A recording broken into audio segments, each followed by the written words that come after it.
Today is Thursday, April 14th, 2016, in Reno, Nevada, and we are interviewing members of the Nevada Women's Fund. Our interviewer, myself, is Patty Bernard. Our videographer is Gwen Clancy, and our recorder is Julietta Forbes. Our guests are Lynn Atcheson and Fritsi Ericson and Barbara Thornton, and I'm going to start, Lynn, with you, if you would talk a little bit about yourself and how you got involved with the project. Well, I am Lynn Atcheson, as was mentioned, and I had the pleasure of being the founding president of the Nevada Women's Fund. It was a great opportunity to become more involved and be focused on women and children in our community. But I was born in Ely, Nevada. My father worked for Kennecott. My mother was a school teacher, a graduate of the University of Nevada, where I'm a third generation Nevadan. And have lived in Carson City and in Yerington and in Reno, graduated from Reno High School, then went on to the University of Nevada, and as with many women of my era, we were either nurses or teachers, and I became a school teacher. I taught at Trainer Junior High School and was married in 1962. I married James Atcheson, who is a native Nevadan also. He is the Atchison-Thompson line, and his grandfather was Dean of Men at the University of Nevada. So we have real roots in our state. We moved to Salt Lake City and then on to St. Louis, where he did his residency, back to Salt Lake City, where he did a fellowship, and then home in 1972, where he began his practice in internal medicine and endocrinology. And I stayed home for a year and thought, this is not going to get it for me. So I went out and volunteered for a good Nevadan, Congressman Jim Santini, who decided to run for Congress that year. So I spent the next 10 years working for him in his congressional office and doing his campaigns. Then he challenged Senator Howard Cannon and lost in that election, so my dear friend Fritsi and I were jobless. I headed out and found another job with Sierra Pacific Power Company and spent 3 years there, moved on to Harris, worked there for 5 years, and Sierra Pacific and Harris were my jobs at the founding, really, of the Nevada Women's Fund, and they were wonderful corporations, as was my new company, Washoe Health System. And that was at the time we started doing Women of Achievement, and Washoe Health System was the first big corporate sponsor of Women of Achievement. I retired and quit working in 2004. I have 3 children. My husband and I have 3 children and 8 grandchildren. Fortunately, 2 of them live in Reno, and 6 of our grandchildren live here. And the others are in Las Vegas, so we're all pretty close and treasure the fact that we are still very much a part of Nevada. Well, I was born in Nevada, also in Tonopah, and lived in Tonopah for some time until our house burned down, and we couldn't rebuild easily because Tonopah had a hard time having lumber. So at that point we moved to Reno, and I had gone to college in California. I went a year early because I ran out of courses in Tonopah. So I went to a Catholic girls' school, then came back to Reno and had a wonderful time at the university. And was president there of the women students. Women were only allowed to be president of women students or anything else. And then I got a master's degree. But before I did that, I got a master's degree. And then I went to Washington to work for Senator Kahana. And he loaned me to the election for John Kennedy. So I was on John Kennedy's staff and had a wonderful time with meeting those people and working on that event. And was offered a job, which was unusual in those days, but of course didn't, because I was married at that point. And we came back to Reno and had 2 children. And I, like Lynn, didn't want to stay home all the time. And so I got a master's, and then I got a PhD. And went to the University of Utah for a while, commuted with my kids and everything. That was what you had to do in those days. And at the end of that, became a professor at the university. So I was there for 30 years. Having Masters? fun working on women's things then, and Masters and a PhD in what areas? in health communication and then ethics. I did postdoctoral work in ethics, and that's mostly what I taught, medical ethics, for 30 years. To wonderful students, and enjoyed it thoroughly, but was always doing women kind of things. So it was a natural. Are you ready to get through with backgrounds? Well, I think we're going to hold on to that. There was a natural, I assume, that you then became interested in the Nevada Women's Fund and starting it. In starting it. We, Frankie Sue and Maya Miller and I. Do you want me to go with that now? No. Okay. Still stay with self. Hope I didn't wreck that for you. You're good. So was at the university and became on the board of a national bioethics association. Did a lot of work back east and that and throughout the world. And then, but mostly was excited about being at UNR. But always worked on women's kinds of things because there was plenty to work on at UNR regarding women. And I have 2 sons and 4 wonderful grandchildren. I'm raising 2 grandchildren now, 16 and 14, and that's the biggest challenge of my life. But I've enjoyed them and continue to be active in other things. But still, my heart is with things like Nevada Women's Fund and the university also. And Fritsi. Well, I'm Fritsi Ericson, and I was born and raised in Reno. My dad was born in Fallon, and he came up here at the university, and his parents did not want to let him come to this big city, and so they sold what was a dairy farm in Fallon and came to Reno. And my dad became a contractor and was built a number of homes around the Reno area, custom kind of homes. I went to Mount Rose Elementary School, and then I went to B.D. Billinghurst, that was on Plumas at that time. Yeah, Plumas. And then Reno High School. And after I graduated from Reno, I did go to the University of Colorado for a couple of years, but came back to the university and graduated from the university. I had known Lynn from high school. She will always tell you I'm older, so I will tell you now but she was in high school a couple of years behind me. And at one time and I was an elementary school teacher. That's what all of us did, either to go into teaching or nursing, as Lynn says, most of us. But I did teach elementary school at Hunter Lake School, and my children happened to have gone there also.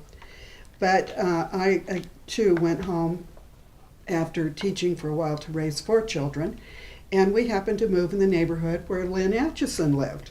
And so Lynn and I became friends again, and we were doing AAUW things, and we started playing bridge at one point, and our children all were raised in the same neighborhood. And then along came Jim Santini. And so after Lynn got involved, she said, well, wouldn't you like to get involved too?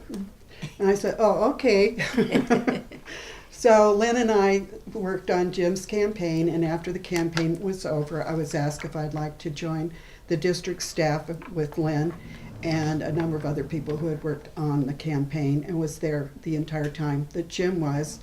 And we had a great staff and a lot of fun. We did some very interesting educational things in this community, I think, that they don't do anymore. But along the line, I was, all of us kind of had an interest that we picked. It was in the congressional, along the congressional lines, and I picked women because I had a lot of women come to the Women's Fund, or to the Congressman's office and ask for help because they were having problem with child support, with divorces. There were some very interesting federal cases about divorces, and they really had no place to go, and there was no legislation to help them. So I got very interested in that and kept up with that. And as Lynn said, when our boss lost his job, we did too. And I retired for a year and was really having a good time. And then Lynn called me one day and she said, I've been to this meeting and I kind of have this idea, what do you think about it? And she started talking about this concept of a women's foundation, raising money and supporting women and children in our community and eventually statewide. And I said, well, of course, I definitely would be interested. And as I say, I was not working at that time outside the home. And so I had a lot of time to volunteer, and that's became my passion. I also am married, and my husband is Harry Ericson. I need to say that. And he was from New York State, and he moved here in 1947, so he kind of considers himself a native. And we have 4 adult children and 3 wonderful grandchildren who all live here. So it's really an important part of my life is my family and what we do in various holidays and birthdays, etc. So the only one that didn't marry a native. Yeah, that's true. Well, don't tell him Almost. that. Almost. He thinks he is. Barbara, I'm going to start with you. And I know that you were the founder of the Nevada Women's Fund. And can you talk a little bit about why you thought that this was important and how it really started? Well, I'll start with a story that I love. And that is that Frankie Sue Del Papa and Maya Miller and I were sitting around having lunch when we found out that the YMCA, Young Men's Women Association, we might remember that, had just raised a phenomenal amount of money to redo the building. And they had planned a 3-year drive and made that money in less than a year. Well, what got our ire going was that the women, the YWCA, had been trying to raise money for a swimming pool. And they'd been trying to raise money to improve that building for about 10 years. And they had a minuscule amount of money. So that, it was the day and age of women's issues, and that really got to us. And Maya was a fiery, wonderful philanthropist from all over the world. And so she balked at this, and you all know Frankie Sue, who also balked at it, and I loved women's projects, so here we went. But so we decided we'd put together, well, others were thinking about these ideas of women too. We decided we'd put together this group for women, and we would have maybe the same ideas as men, because of course the way men raised money was to talk to each other. They owned businesses and had projects, and they talked to each other and asked each other for money. That's what happened, at least when the men got their Y project. So we were going to do that at first. Well, that didn't sound quite right, but we tried it. We were going to do it. We were going to try to make $40,000 the first month, and we were going to get other people involved. And we soon knew that wasn't quite the model we needed to use, and we hired Jan Evans. And Jan was, some of you know, a wonderful person in this community who was in the legislature, did all sorts of things. But Jan just wanted to go out there and get that money hand to hand, and we didn't even have a project yet, but she was such an advocate for poor people and children and all those things. She wanted that money in the right hands at the right place soon. And we knew we needed a structure. We couldn't come up with that structure, and Jan decided maybe she didn't want to do this anymore. I'll just jump in here because I do think it's important to realize that this was a national movement. There were Women's other foundations. women's funds that were forming or being formed, and I believe Boston may have been one of the first. And there was a woman who did come out to Reno from Boston that was a friend of Maya's to talk about this concept and how it worked. And there were a lot of women, I will tell you, that were very disappointed when ERA did not pass. And a lot of those women were the women who got involved in this women's movement and the formation of women's funds. And so that was really important. And we were like the third or fourth that was really formed. And I do think that's important to realize. This was not just a local, there was a national movement of women to do something for women. That came. I think that's really important, and that's what I was going to get at as we were struggling, the three of us at that point, without these wonderful women beside me, but struggling with what we should do with that. And Maya knew many of the founders, brought 2 or 3 to Reno of people who did have women's organizations. And we were trying to get the elements to put it together. We knew we wanted women to be involved we wanted, first of all, I should say, to serve all women and to particularly involve in the organization women of all colors, women of all statues, women of all political gains. So those were the kind of things we were thinking about, more than who's going to be on the board and what are the actual projects going to be. Because the 2 people that are on the side of me are the ones that came up with all that. When we were working, those of us who came up with the idea, we were struggling with just what we did want to do. We needed to do something. We wanted money for women and children. It was shocking, and I have some statistics somewhere that we don't need to talk about now, but what was happening to women in the state of Nevada and the United States. I mean, the ratios were tremendous between how women were suffering, didn't have jobs, couldn't get jobs, all those kind of things. So we talked about that. Do we go form an organization in which we might to help women get jobs, or do we just help women get money? All those preliminary kind of things. And one of the things, as I say, that we started before these 2 came on board and we really got organized, we wanted to make sure again that it was people of all races. And we were particularly concerned, I was particularly, because we were very political that time in Reno, Nevada. And it was very important to me that what we did would not be Democratic or Republican, but would involve all women. You'd go to a meeting sometimes of women, and the Republican women would sit on one side and the Democratic would. I didn't want to see that happen.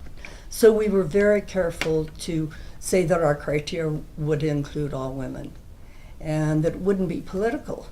And of course, at that point, we have Frankie Sue, who's part of the 3 of us, and doing all the documents, writing all the documents up and getting them through. And she's running for office for Board of Regents, I think. So we let her finish all that stuff, and then we sort of said, we don't want you to play a major role. We'll appreciate your support, but... And that was one of the best things I think we ever did, was decide to keep politics out of Nevada Women's Fund. And I saw something that I had never seen before, particularly as we developed, of women working together wonderfully and politics not being an issue. So that's the kind of thing. And we wanted women of all ages, and women who were poor, and women who were rich, and we knew we had to raise money. That was a big deal because women weren't getting funded for, it was appalling. Not just the example of the 2 YMCAs. And then we had to figure out how to include men. Do we try to get some men interested and start using their pattern? We decided no, but we wanted men as supporters, and men have been wonderful supporters since. These 2 could talk about that more. But so then we started searching. And actually, I think we had Jan Evans on board. Maya liked Jan, and Maya wanted to see us. And Jan was such a do-getter and do-gooder and get things done person. And I think she became just a little frustrated with trying to build something. And it was about that time that we got together. We were trying to get names of people who might want to work on this. And someone suggested that we talk to Lynn Atcheson. And we did talk to Lynn Atcheson, who had wonderful ideas, just wonderful ideas. And she also had a friend who was out of a job named Fritsi Ericson. So we began to realize we did need much more of a structure than we'd been thinking of. We needed a board of directors, and we needed more goals, and we needed bylaws, and we needed all that kind of thing. And that's what happened when these 2 came aboard. We had a wonderful meeting of women. We put together a meeting of women at John Squaw's Nugget in the VIP room. And at that point, had to figure out what kind of, whether we just go ahead with a simple organization or form there was enough support to form an organization. And as Fritsi said, we'd brought in people by that time from other places in the country, and Maya had contacts everywhere. And so we, at that meeting, we decided that we did want to continue with it. And that we wanted to do a really good job and do it very efficiently. It's still supporting women of all stages, ages, and colors, but that we did have to have a good, solid organization. And it was at that point when these two came in. Maya and I decided at that point that we should play a minor role, because when we decided I was teaching at the university, we didn't want people coming to us for scholarships or grants or anything else. And we thought it was important that people like Lynn and Fritsi, particularly Lynn and Fritsi, play the roles, and that we'd be in the background. So that was our story. And Frankie Sue stayed in the background until she no longer ran for office, and now she's a woman of achievement. And You've mentioned Maya, and I'd like you to identify Maya's last name. Miller, Miller. And Maya was? Maya came here with her husband to live in Washoe Valley and develop a place for kids to come in the summertime and to learn about nature and all those kinds of things. It's a wonderful place. Didn't end up being that way, but Maya was just in everything. She was all over the globe. She was in South America, in Europe, all the time working on women's projects. She had inherited some money from her father, and there was oil or something, I don't know, involved. But she just wanted to give it all away as fast as she could, helping as many women as she could. But she was a tiger. Mm-hmm. And at one point she ran for office. At another point she was particularly concerned about minorities. And so she was running for office, or no, she wasn't running for office, someone else was. They were waiting for a group in the Nevada Assembly, and they didn't come, and they were waiting forever, and they finally came, these official people, and Maya got so mad she threw hamburgers on the floor. Now she, in front of them, this is, what poor people can't eat because you don't even show up for meetings. But she was very, very active and very opinionated in a wonderful way. So, and her daughter is in some way continuing some of those things. And I hope we're going to get to honor her at our anniversary, the 25th, or at least, because people have forgotten about her. Mm-hmm. And she was key. Maya's daughter's name? Kit. She has the ranch that Maya. It was called the Foresta Mm-hmm. Institute, and it was environmental, and so many things that Maya was involved in were about the environment and protecting it. And in fact, we got involved with Maya over the nuclear. They were going to build the nuclear. Oh, the missile. Oh, yes, the MX missile. And she got very involved in that. We had several hearings here, and she showed up in combat boots and made her point, and she was always very good. But I remember her telling me the story about the money that when she inherited all this money, and it was a great deal of money, that the accountants and the bankers said to her, now your job is to increase the value of this trust fund. And she said, no, my job is to spend it on those things that I find is important. And I just always remember that. She just was a terrific soul, just terrific. Was a strong advocate of welfare rights. Yes. And was very instrumental in improving welfare legislation and benefits for welfare recipients. And probably did that in part because she, again, that affected women. Mm-hmm. Mm-hmm. And who children. were primarily women and children. Yeah. Well, we do want to talk about minorities and our goal in getting minorities. We were able to. And Lynn and Fritsi can talk about that more, because several minority figures are women of achievement, but not many on the boards. Well, one or two.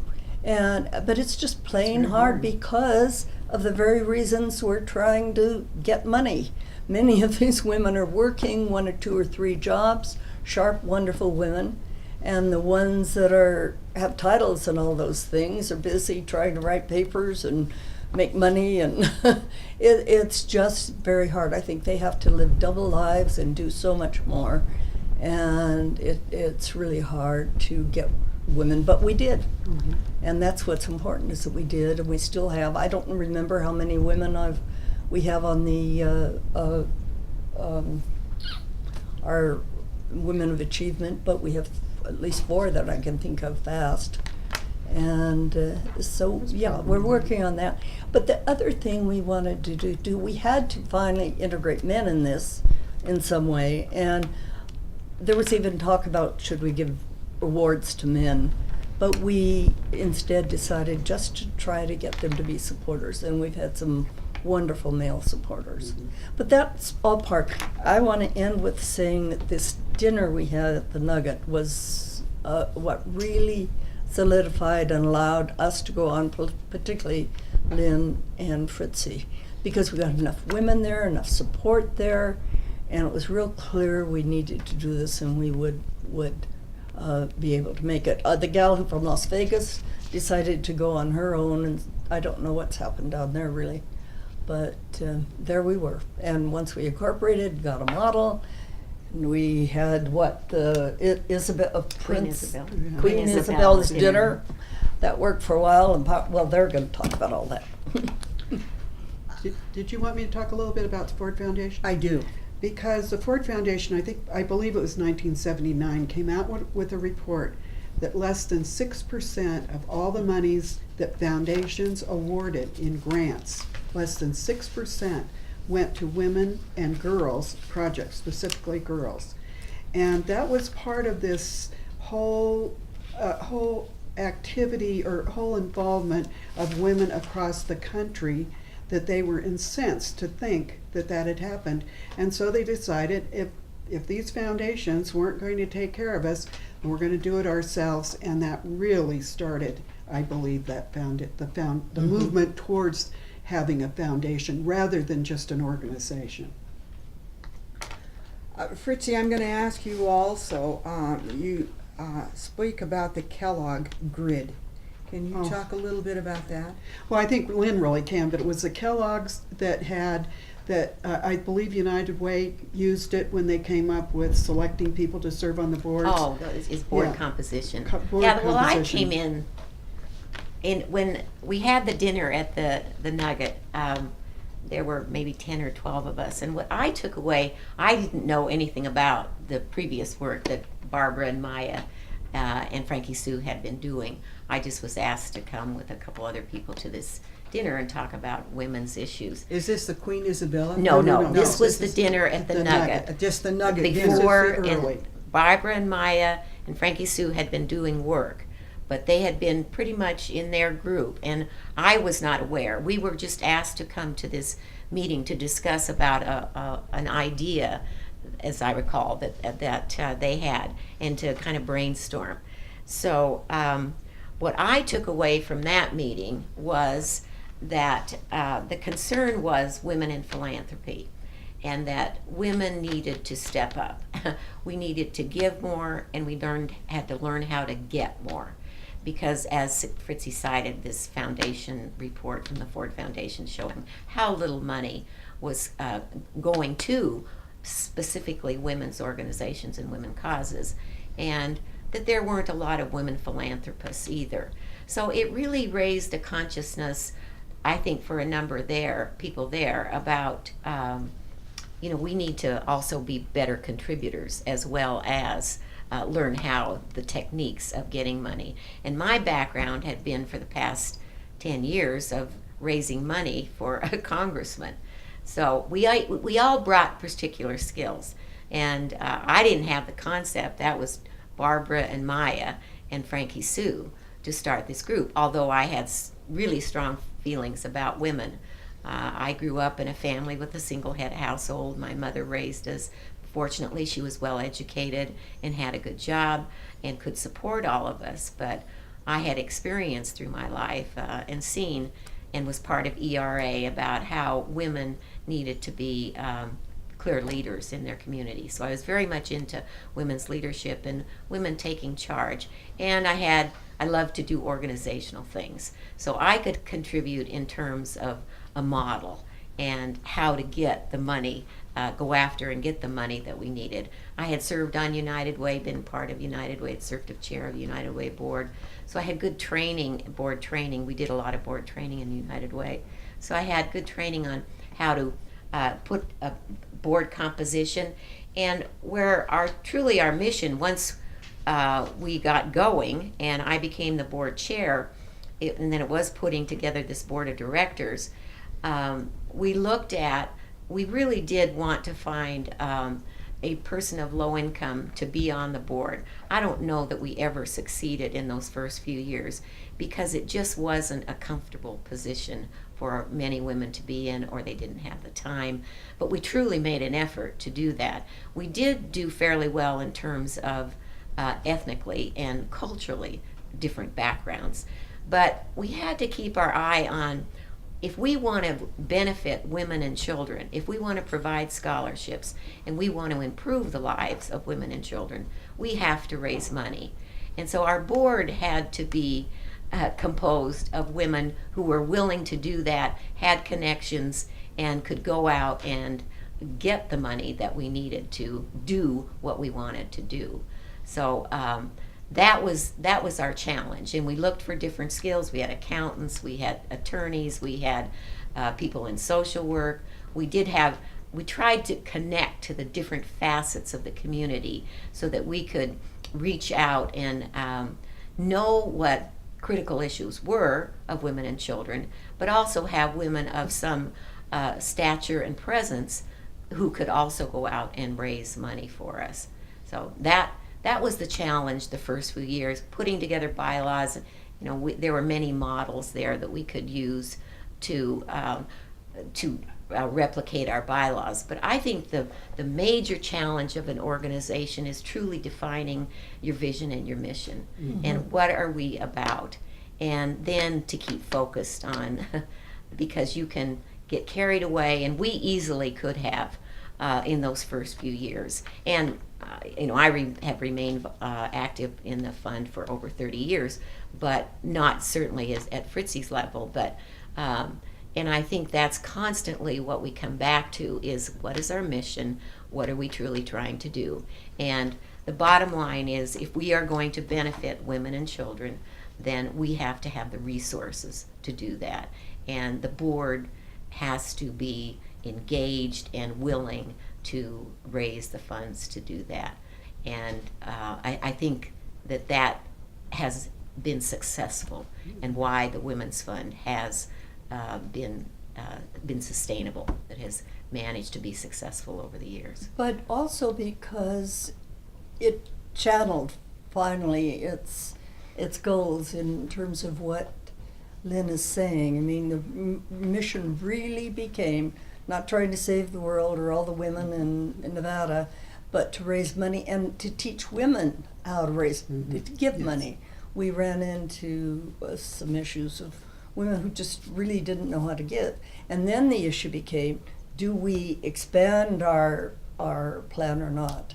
And another interesting issue was these two came up with the Queen Isabella dinner and the power of purse. And Lynn comes back from a congress from New York with this incredible idea of the Women of Achievement, having these people come, males come, another way to bring men in, because they would come in as heads of corporations and businesses and things, and we'd honor women of their organization. It was a brilliant idea. I think that's what's solidified, that idea solidified the fund. And meanwhile, Fritsi's there, keeping everybody calm and getting everybody who has different ideas together. And she's a tremendous communicator in keeping people too busy while Lynn's dreaming up new things. Oh, yes. That is very true. Lynn was always good at the phone call. Fritsi, what do you think about? And I'd always say, oh, that sounds great, Lynn, let's go talk about it more. So, but I'm a great fan of Lynn's, believe me, she just has terrific ideas. But I think this idea of women also giving was really important, because a lot of women got involved in organizations or were on boards, but it never entered their mind that they ought to be giving too. And we did have a number, it was not easy sometimes to even ask the board to step up and make a pledge. And we did start out at $100, I think $100 a person, and if you couldn't afford it, then that was fine. We didn't go beyond that. And people who had more also gave more. But it was really important from the very beginning, if you're going to ask your neighbor or your husband or someone else for some money, you need to do that too, and you need to be involved and have a stake in what we were doing.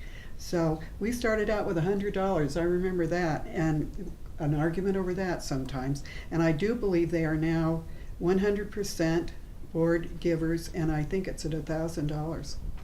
So they've gone, yeah. And and they still deal with the situation of women who could not afford to do that because they have very representative board, continues. But boy, you know, it was really great when you finally said, you know what, I can write that check. And it felt good to be able to do that and see where the money went. I recall at the dinner, at the Nugget, the founding dinner as we moved on, I was thinking, and I think we even talked about it, and this is part of the experience of working in a congressional office, but it was women who said, when you asked them if you could donate or if you can contribute or if you could put a sign in your yard, and they'd say, oh, I have to ask my husband. So We've all heard that. that was the one that drove us to Yes. say, no. You don't always have to ask your husband. You should be able to manage some of your finances and make decisions about where your money is going to go. There's some wonderful women who've gone on to be parts of things that Jennifer Saptry and others, and Nancy, well, don't want to name names, there's so many of them, but they started what we call the Giving Circle. And they go out there and do all sorts of things that are special projects and help particularly children, but women also. Let me ask you about your programs. Did your programs run your fundraising, or did your fundraising become the impetus for your programs? Well, I'll speak a little bit about this, but Lynn can speak about the first announcement that when we came out to the public that we existed, and we did that the year that Sally Ride was our astronaut, first woman astronaut, and we called it Taking Flight, and we really had a wonderful group. It was at Hawkins' house, and Lynn can talk a little bit more about that. And I'm sorry, I forgot the question. What was I talking about? Your programs. Oh, the Your programs. programs, yeah. Okay, that's why I was going to go there. Because at that the very first meeting that we had open to the public, we gave away 2 $500 scholarships, and that was very important to announce. We had raised this money, and we were going to give scholarships. We were going to do grants in the fall, and we did over $10,000 in grants in the fall. So that was pretty good, considering it was 1983, and we were just beginning. So we always thought that's what we were going to do. I don't think there was ever a question that and we were going to move. we weren't a program No. as such driven organization. We were about raising money A to foundation. then give grants to nonprofits who benefited women and children, and to give scholarships for women. So we were very narrowly focused. So the board's responsibility was to raise those dollars, and then we set up panels and solicited grants, and then the board members made the decision of where the money would go. So we didn't have, later on, we did develop a leadership program. Mm-hmm. And to my mind, that's probably the only program that we really did. And Fritsi, you would know much better than I, but. Well, coming out of that leadership, there was a group of women who started a leadership for teenage girls, and they worked with the YW, or with Girl Scouts, I'm sorry, for a while. But it got to the point of, are you gonna have a staff person to run this? Because I certainly wasn't gonna do it, and so it did kind of fall by the wayside. I was worried about the liability of that, to be very honest. And as Lynn said, we were a foundation, and foundations, either they're formed because they have a money to begin with, or they raise money and give it out. And that was our focus. And I really think Lynn kept us going on that path, and that's what we did, and we were successful at that. The other thing I think is important about our finances is that Barbara and Maya were very kind and generous, and each gave $10,000 to begin with, so that we could have a part-time executive director, Jan Evans. We could have an office, which we had at the Girl Scout building. We could do a newsletter. We had enough money so we could do a fundraiser. We could do the starting flight activity, and we weren't worried all the time, where are we going to find the nickels and the dimes? And so we just had a very good foundation from the very beginning, I feel. So Yeah, and then to add corporate support Yes. was Right. really important. And that was the dinner, that when Lynn came up with the idea of the dinner, that we would get people who headed organizations and businesses in the community to honor one of their women. And that has just been immensely successful, and that's been a part of where I think minorities, certainly there have been a lot of minority women honored, and also in terms of scholarships. So as we talk about our concerns about other races and things, the scholarships have gone to women who are very appreciative, even today, dentists and lawyers and psychiatrists, and who keep in touch with the fund and come once in a while to the dinners. Well, and Lynn really felt too that it was important to have strategic planning and a strategic plan. And maybe you can talk about that when we went to your condominium in Lake Tahoe. Well, we did. We had our board that Retreat. first 2 years. We had a board retreat, and we had a small condo at Incline Village. So we did what many organizations do, and we were small. We all went up and brainstormed, and I think discussed these ideas of, again, what are we about? What do we want to accomplish? At the end of the day, what do we want to look back and say, this is what I really feel good about. This is what we've been able to do. And again, it was figuring out how much money can we raise? How many scholarships do we want to give? Where should we be focusing our giving? One of the areas that I was always concerned about was in the long term of foundations or funding groups is accountability, and how do you know you're really making a difference? Because you're giving large monies of grants or small amounts, and how do you know in the end that really is benefiting? And I don't know that we really have come up with a system yet in the fund to track and determine the outcomes of the money we've given. They're pretty general. Obviously, we know they're doing good, but to be specific, and some organizations and groups get very specific about tracking outcomes. Much easier with scholarships, that we can say, how many women have graduated from just a business training school, or cosmetology, or the University of Nevada, or Stanford Medical School, or whatever, because of the Women's Fund. And how many, and if you go to an event where you see a scholarship recipient and hear the absolute horror of some of these young women's lives, I mean, you are brought to tears of how they have been abused and neglected, and what they have lived in for years, and then how they have been able to pull themselves out. They've gotten a scholarship, they've gone to the university, and they have graduated, and they're usually single heads of household, and they're usually abused women, and now they have an education, which is the smartest and best thing that can happen to them to improve their lives and the lives of their children. And you know what they all say? You believed in me. When you gave me a scholarship, you believed in me. And you go, Wow, that is really strong and powerful to hear that said. It really is. I go to get in tears sometimes because I think of some of those scholarship recipients, and some of them have come back and some of them had stories that it just absolutely made your blood boil, some of the things that happened to them and what they overcame. And you think, I've lived a pretty darn easy life, and some of those women don't. And again, the ones that have come back to us and Yes. started participating in the fund and coming to the dinners Mhm. and giving money. I don't think we've ever counted that. We might ask Isabella to look at that, but enough that it made a difference. Do you remember who was a participant at that strategic meeting up at It was- the lake? I have a list. Right here. Oh, It's all you have here. it too. Mhm.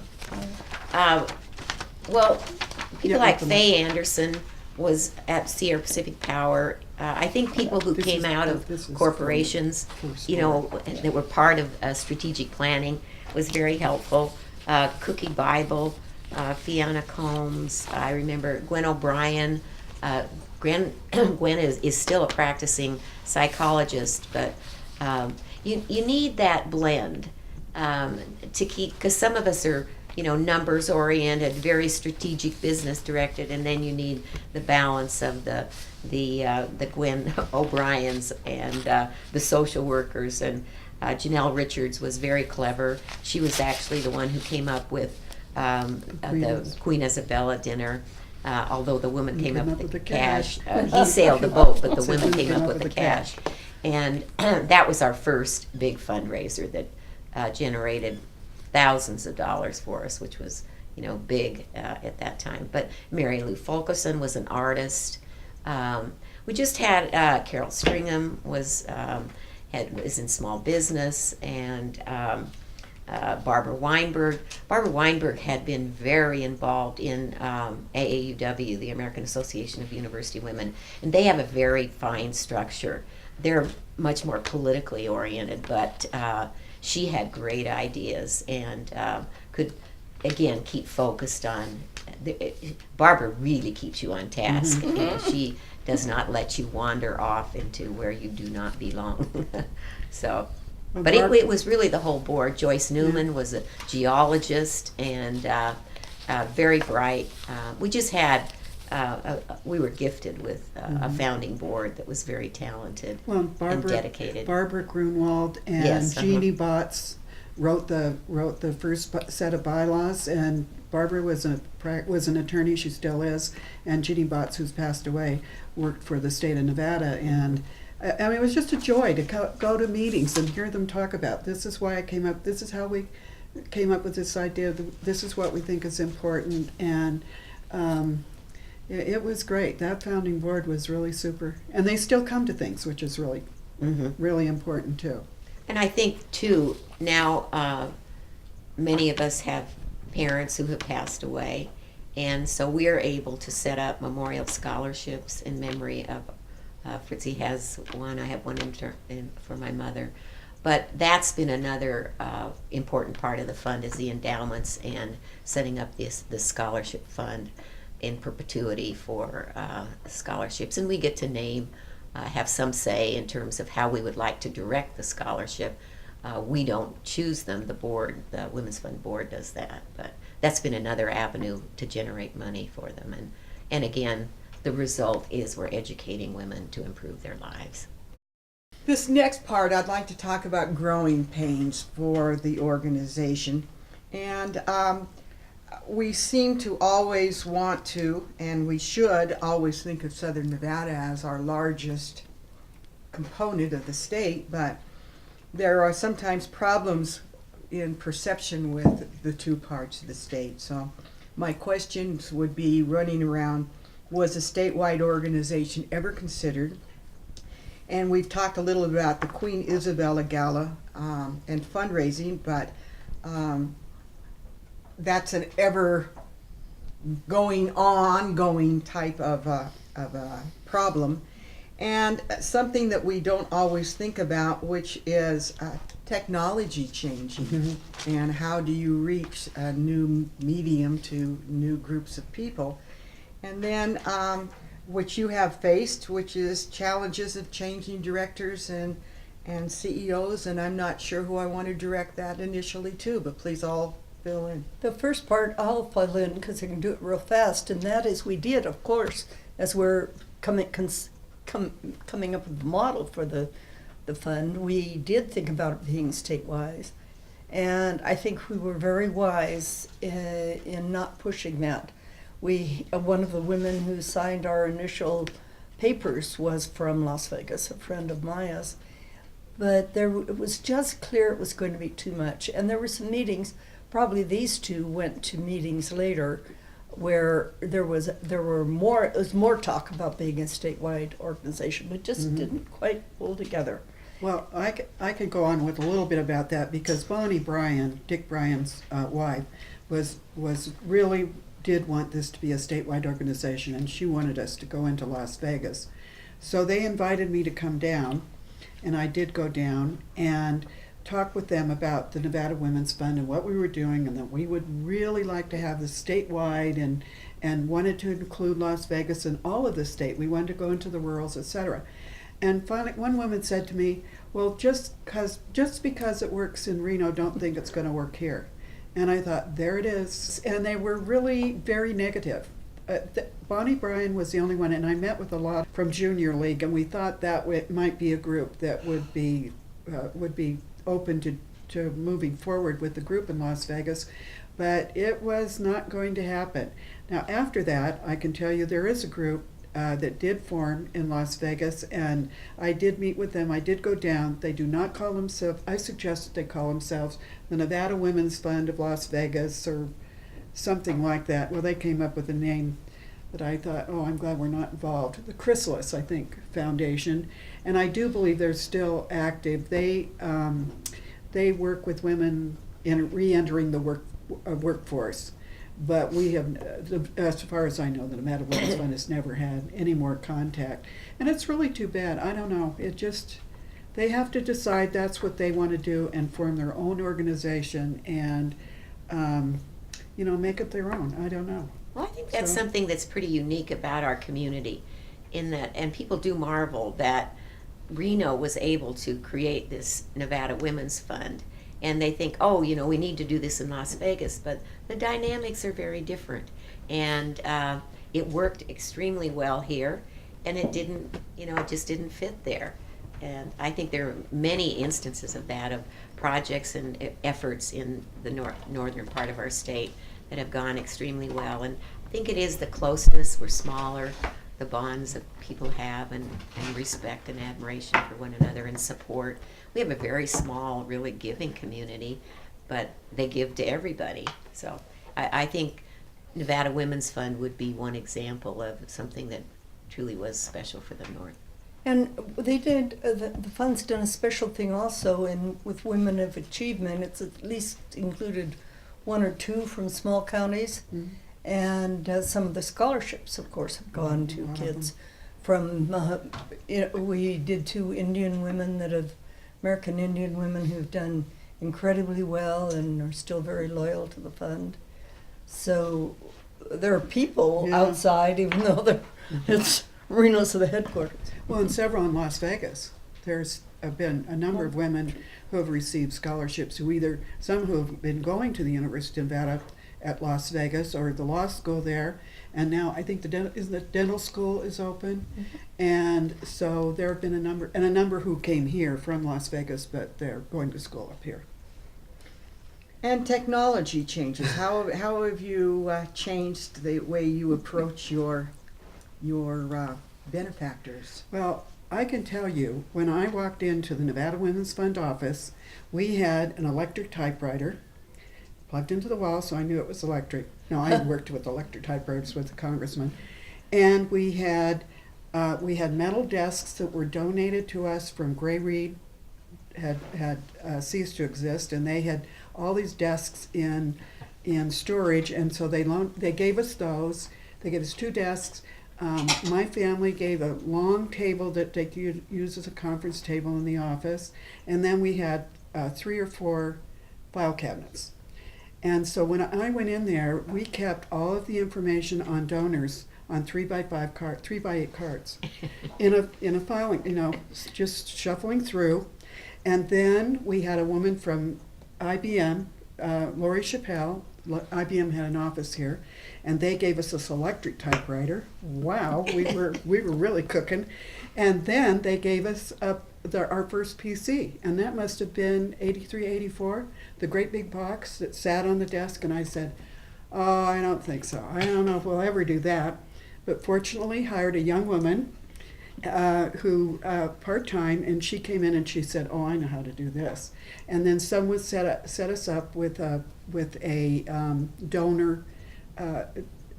donor system, so we could keep track of donors, and et cetera, and that made life easier. But I'm telling you, we licked envelopes, we put stamps on envelopes, we bundle everything for the post office, we folded all the newsletters. Everything was done by hand at that time, so you can imagine the amount of time that it took.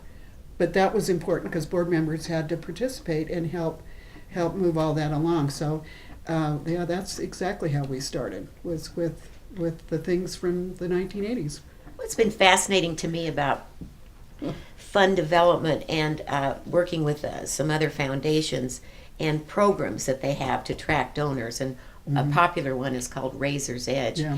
And up until just a couple of years ago, I was involved with some group that had purchased. Oh, I know. It was the Discovery Museum, and they had Razor's Edge, and they were still in 2015 still having extreme challenges It's a with the tough program. programs.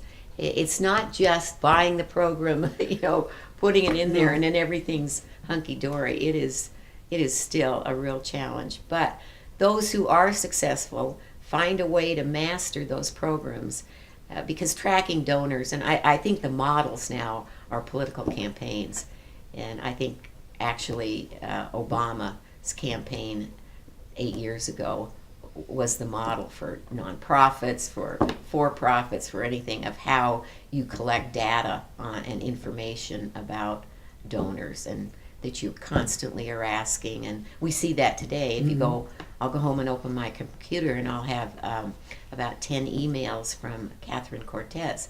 But she, that's how you do it today. It's one hit after another, and it's constantly asking, and finally, that person gives. Or gives $10 this time. It's like Bernie Sanders, millions of dollars under $30 donations. So. Well, the Women's Fund uses Razor's Edge too, I and know fortunately got in on it when it was first developed and available for nonprofits. So they got it at a discount, a huge discount.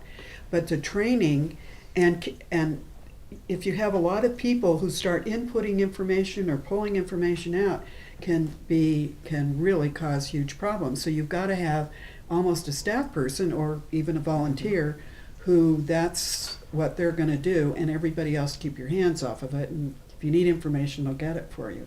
But it's a terrific program. It really is. And when did your first website development Oh start? my goodness, website. Well, Charlotte was involved in that. Charlotte McConnell was involved in that. We were, I'm trying to think of these young fellows who, Martin Gastanega was part of that group. It would have been late 90s, maybe, early Okay, 2000. I'm ahead of myself then. Yeah. Oh, yeah. No, we did not do anything like that. No. in the first few, No. yeah. No. Challenges, changing directors, CEOs. Well, in the founding years, we were extremely fortunate. Jan chose to leave, and then that's when, and I'm not sure how far along, I can't remember, because I was serving as board chair, and Jan was still the executive director, and then she decided to leave, December. and that's when we, Fritsi got the phone call. Right. Would you like to? Are you interested in? And Fritsi came on board, and we were blessed because Fritsi Yeah. stayed for 20-some years. 20 plus years. And Smiling all the time. I do not think we would have survived as well if it had not been for. No, I'm not kidding, because she was the rock that kept everything And together. the continuity Yeah. had to be Mhm. just, Oh, yeah. Yeah, it was And always Amazing. calm and always smiling. Well, and I've always said I could never do anything wrong because there wasn't anyone before me, except Jan, who was there a short period of time, and she really didn't have a time to set up certain policies or the way she did things, and so I just came along and I could kind of do what I wanted, and I did. I'd like to talk a little bit about sustaining the organization, replenishing the stock, keeping the enthusiasm high. You are a little bit on the first part of that, but you still, I'm sure, are involved with attracting the money and attracting members, which is really a different generation. Now, not so much on, we don't have any involvement in board selection. The fund does that. I think, from my point of view, my involvement now is more through my mother's scholarship and attending events, and if I'm called upon to, do something. And it depends on the director. When Fritsi was there, I was highly engaged because we kept in touch, and we went to lunch regularly and talked about issues and different things. And and then Denise Yoxheimer followed Fritzi, and Denise had worked for me at Washoe Health System. I was very close to her, and so I was highly engaged there, but not so much anymore. And it just depends on relationships and time and so on. But still, obviously it's a very important part. And we have to work, I think it's our responsibility to check in once in a while and make sure it is sustained. We've talked about that and about looking as former whatevers to the sustainability. I think it's very important that you have that and that you publicize that, because if you expect donors to give money, they want to know that the organization will be there. And certainly it seems to have followed all the processes you need to do to sustain, but we always have to double check it. Any organization needs to keep looking at sustainability. Well, and I think the other thing that was important too is that there are 6-year terms. So you're on the board for 6 years, and that turns over so it turns over and you get new blood and new ideas, and so you don't have someone sitting there for 20 or 30 years just with their own ideas. So I think that was really important. And they're for me to- staggered Yeah, terms. staggered terms. So And the they- Giving Circle is a little different because people there work on their projects, work very hard on their projects. I've never been asked to go to so many meetings in my life. And there's very good projects, but most of the group spends a great deal of time going to meetings, to places that they're looking at for sustaining, helping young people. There's one now for Eddie's House, helping young people, and they're not, I thought it would be an inactive group, but they're very active. And that kind of thing also keeps people going. But when Barbara talks about programs, they're existing from a nonprofit, and the Giving Circle contributes the money, and then they direct, which Right. is kind of a unique model. It doesn't go to an allocation panel within the Nevada Women's Fund. These women in the Giving Circle determine where their funds will be allocated. So they go on site visits and look at the nonprofits to make sure, that there's going to be a good return on investment in terms of. It's very interesting because they definitely do check in monthly, if not more, to make sure the money's being spent well and that it's the project is continuing. I'm very impressed with the way most members do that. I haven't been as active, although I'm active again. I finally decided that we'd stayed in the background long enough. Maya's dead and I'm not, so I'm part of the Giving Circle and I'm becoming a little bit active. But it's meant a great deal to watch women develop, to see this kind of organization really, really help people, not talk about it. I was once a lawyer's wife, and we had an organization. And we let the pot grow to more than $80,000 once years ago. And we didn't spend it.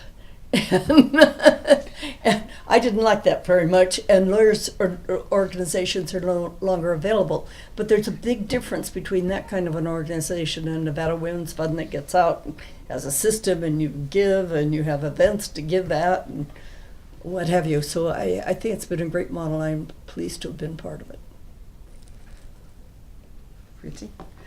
Oh, well, obviously, I was there for more than 20 years. You know, I was more than the coffee pot. But, I mean, it was a joy. I just think about it all the time. In fact, it was really a very tough decision for me to decide to retire because I had enjoyed it so much. And the only thing that I'd gotten to was I loved my job and I loved the work. I just didn't like the outside things I was expected to do because I was with the Nevada Women's Fund. But it has been a joy, and it has been not only watching what happens with scholarship recipients and grants recipients, but to see what happened within the board and to see some of these women who came in who would hardly open their mouths, and by the time they went off the board or continued in some fashion, they were out there right now, and they were very strong, and they were moving up in their corporations and businesses. A lot of them maybe left a business and went on like an entrepreneur. And I just think that it was just wonderful to see that kind of growth and change. And I know my family enjoyed it, even though it was licking envelopes and taking things to the post office. But I still have children that go to events, and my husband goes once in a while. He doesn't go as much anymore. But I think it was a growth for me too. I really became more structured. My friend Lynn Atcheson said, you know, come on, Fritsi, get with it. But I did learn a lot about structure and how to do things when there was nobody else to do them. You had to do it because at one point I was the only person in the office, and then there was 1.5, and so you just got in and did what you were supposed to do. And the board was always the same way, so it was just a joy. Well, I certainly think it's a sense of pride that to have a small part in creating an organization that has sustained for so long. And I think also to be a small part in making a difference in others' lives, that you see women who are now much better off, that are successful, and their children are better off. And I have always had a strong sense of community, and I think our community is a better place because of the Women's Fund. In terms of what I'd like to see in the future, I hope they even become more successful in fund development because there are so many needs. We're a state that seems to be at the bottom of the list of everything that we want to be at the top of. And so there's just a real need for, and that it is targeted for women and children. So I do hope that they can even enhance their ability to raise more money to fund all these projects that need to be funded. But it's been a great experience. Thank you both, all three of you, very much. Well, thank you. Thank you. That was We're really pleased.